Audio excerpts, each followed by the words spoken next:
Okay, hi everybody. B'ezrat Hashem. This shiur is dedicated to Lishmat of Shlomo and Rivkah, and also for Humayun Bat Rachamim, whose yurtzeit is coming out on Kaf Hey Adar. B'ezrat Hashem. Today we want to talk about how we're going into Pesach and in the Seder that we're going to have on the Leila Seder, and kind of combine Purim and Pesach together and see what we have to metaken in order to be zocher to Moshech Tzidkenu. B'mehera v'yameinu amen. As we know that on Pesach night we have a song at the end of the Seder night which is Chad Gadya. Chad Gadya is 13 different levels, and one of the levels it talks about the Gdi. Gdi, it means a goat. And Chazal tell us, our sages tell us, that a goat is actually a symbol for Yosef HaSadik. We know that Yosef's symbol for the Chodashim is Adar, is fish, but it's a symbol of Gdi, which is a goat, which is mentioned in the Chad Gadya, because it all started with the story of a goat. What does a goat and Yosef have to do with what we have to be mitaken? Is because the whole our going down to Egypt and the Galut of Egypt started with Yosef HaSadik being sold. And the whole point was that he's compared to a Gedi because when they sold Yosef HaSadik into Galut Mitzrayim, they killed a goat and brought the blood to, they took his clothing and put it in blood, and they brought to Yaakov Avinu and said, Hakerna, recognize if this is your son. And that was what began the whole story of going down to Egypt. But we have to see where this all started. What was the shorish of the sin? And Chazal tell us, this is all based on B'ezrat Hashem, Rabbi Baruch Rosenblatt's Shiur and Purim, that is all based on the Sinat Chinam that was between the Achim. Of course, we can't talk about the Yud Bet Shvatim, the sons of Yaakov Avinu. They're on such a high level. But since our sages talk about them, and we have to understand and learn what to fix, so we have to talk about it. So it says that when Yosef HaSadik, he used to bring Dibatam Ra of the brothers to Yaakov Avinu. We know that there were 12 brothers, 6 of them are from Leah Avinu, 2 are from Rachel Imenu, and the rest are from the Shafachot, which Zilpa of Bila, which they gave birth to also to 4 Shvatim, Dan and Naphtali, and Gad v'Asher. And it says in the sages tell us in the Midrash that the brothers that came from La Imenu, they didn't treat the brothers that came from the Shafachot, Bila and Zilpa. And again, on their level, we have to understand what we're dealing with. It's very, very small. What we probably do today is nothing compared to what they did, because they're at a very kadosh level. But whatever was happening is that it seems like they were calling them that you are Bnei Shfachot, you're the sons of Shfachot, and you're not the sons of our mother is a queen, and your mothers are second to our mothers. So Yosef, a Sadiq, who didn't like this, he came and used to bring Dibatan Ra'ah to Yaakov Avinu. But Rashi also tells us what was the other stuff that Yosef HaSadik was saying.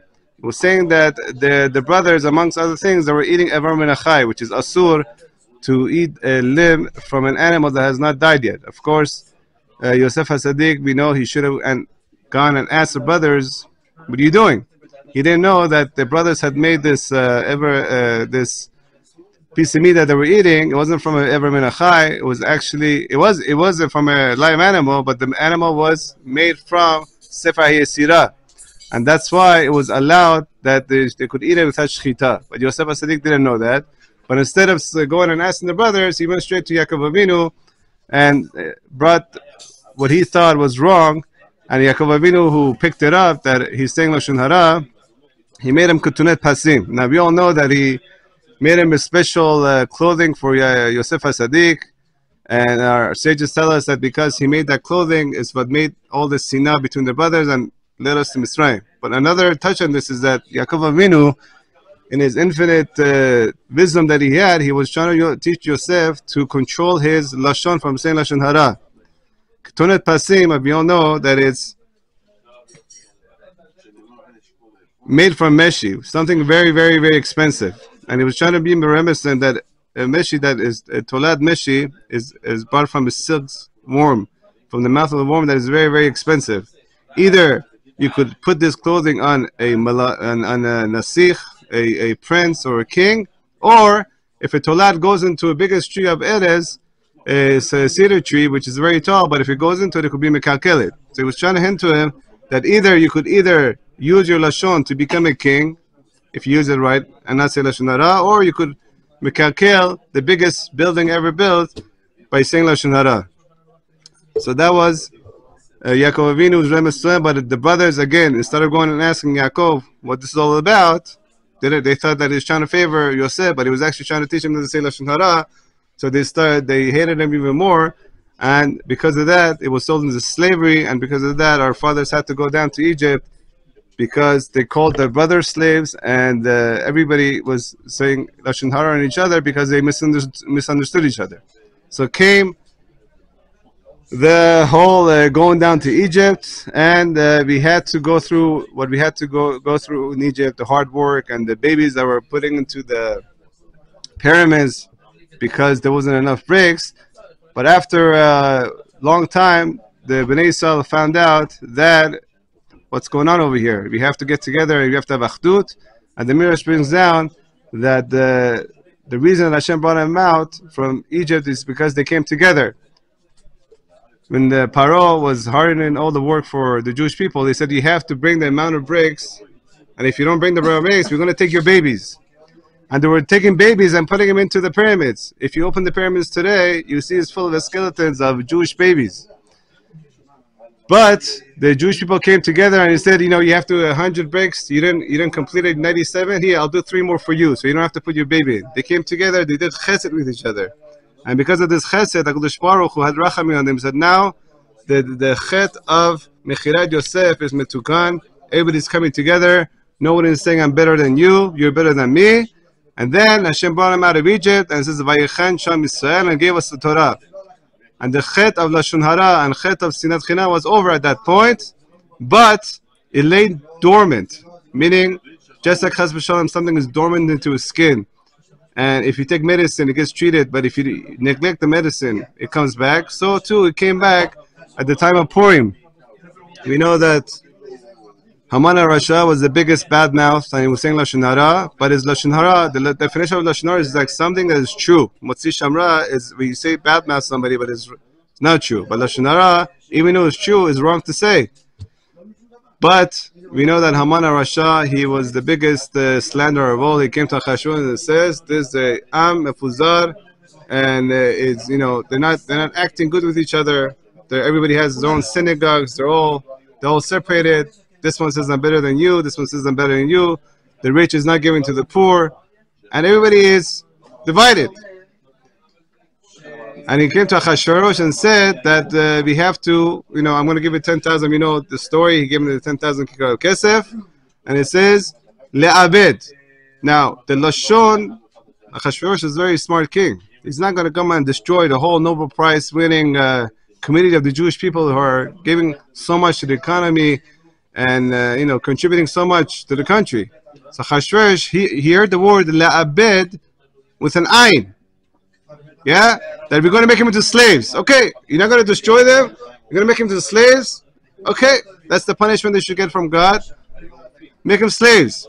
So when he took the ring off and gave it to Haman, Haman went out and he wrote le'abed with an aleph. He tricked Achashverosh. Le'abed, to destroy them altogether. That's why when he came, Esther Malka came in front of Achashverosh and says that if you had sold us to be le'abed, avadim, shfachot, I understand, because it's because of the sin of the chet of selling Yosef HaSadik is coming back. Because again, we're saying lashon hara and we're not good to each other, sinat chinam, so we deserve to be punished again and to be sold into slavery. But over here, the gezerah is with an abed, with an aleph. So Achashverosh says, what? I told Haman to write it with an ayin. He changed it to an aleph, so you should kill him. And that's what this is another take when Achashverosh was so surprised. He was actually very surprised because he thought the gezerah was going to be sold to slavery and not to destroy the Jewish people. But anyway, coming back to our tikkun of the chet of sinat chinam, you have to understand that the only place that karpas is used, the word karpas instead of just, it's used in the Seder night of the Pesach, but it's one time used in the whole Tanakh. And Baruch Hashem, we learned Tanakh over here, so you should be familiar with it. Karpas is the only place that's used is in the Megillah. Yeah? That you could come and wear the clothing, royal clothing, like we mentioned, that Yaakov Avinu was saying to Yosef. Either you could become royal by using your mouth to use it in the right way, the clothing, or if Chas v'Shalom the wrong way, there could be Lashonai could destroy. That's why we take the karpas and later say there and we dip it into salty water, because karpas is Rosh Tavot Ketunet Pasim. It reminds of Yosef HaSadik, that the whole reason we went down to Egypt is because of the Ketunet Pasim and being sold to slavery, because we called each other slaves, and we had a Sinat Chinam. So we dip it into salty water because of the tears that was coming down from Yosef HaSadik's cheeks when he was crying, and he was mitchanen not to sell me to slavery, but of the Sinat Chinam that was in there, it was sold, and the Chet, we're praying for it until now. So therefore, we have to remind ourselves in the Pesach Nag that Hashem is the most mesukal time to bring the Moshiach Sidkenu. How we have to get rid of the sin of Sinat Chinam and start saying Lashon Hara, and instead, like Esther Malka told Mordechai, the only way we could bring the Moshiach and bring the Geula is Lech Kuneset Kol HaYehudim, to bring all the Jewish people together. We're all brothers.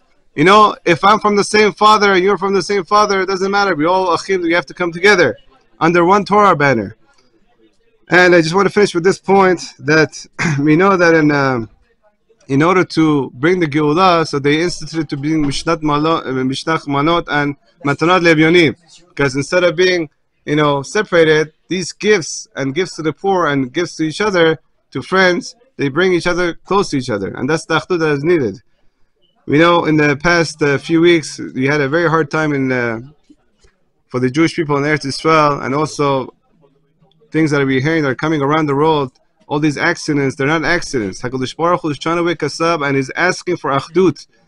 When there's been families that have lost, unfortunately, two brothers in the same family. It's happened already 3 or 4 months, one after another. And when this thing happens, it's like thousands of people, chas v'shalom, perishing. And there was one mishpacha here in Ramot, the Shechunah that I live in, Mishpachat Peled, that 2 of the sons passed away. That at Purim time, right before Purim, she said, when she was crying for her kids, she's saying that I'm sending you mishlach manot, ish lerehu. We are together ish. We are mentioned as the ish, and re'ehu, our friend, is called HaKadosh Baruch Hu. By a tear, she says that Hashem, please stop all these piguim and all these bad things that are happening to the Jewish people. Let it there be achdut. She said that she's sending her 2 kids as Shlach Manot. Manot is 2 gifts. Ish Lereu HaKadosh Baruch Hu, that Hashem should take these gifts and stop the piguim and stop all the bad things that are happening.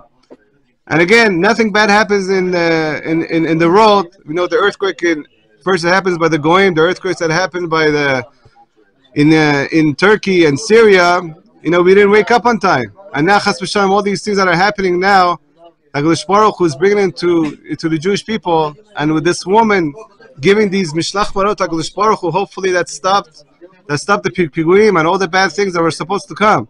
But we have to take a lesson from this, and we should all be chozor b'tshuva and come together. And we finish by this, that Bnei Yissaschar says that why did Esther ask for there to be a 72-hour fast for 3 days? Because he says that 72 is Gematria Chesed.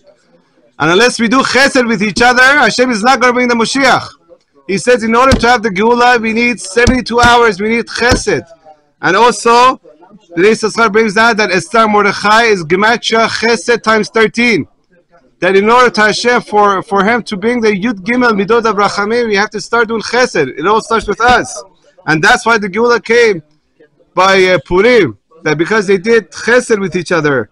And that's why we have to learn from all this, that because of Hashem, Ki amarti olam Chesed yibaneh, that the only way that we could bring the Geula, HaKadosh Baruch Hu wants to bring it more than us, and He wants to bring it now, no more pain, and no more bad stuff happening. But it all begins with us, that once He says that we do Chesed with each other, then the Mechirat of the Chet of Yosef HaSadik is going to go away. We're going to use our mouth to say only good things, and HaKadosh Baruch Hu is going to take that and with all the chesed and the good words and the ahavat chinam, is going to bring the Moshiach Tzidkenu. B'mehera v'yamin amen. We wish everybody a chazak v'nitchazek. This is a very important Shabbat that we should use this. It's the end of the Sefer that we're going to start Rosh Chodesh. Shabbat Muvarachim, and it's also Shabbat Chodesh.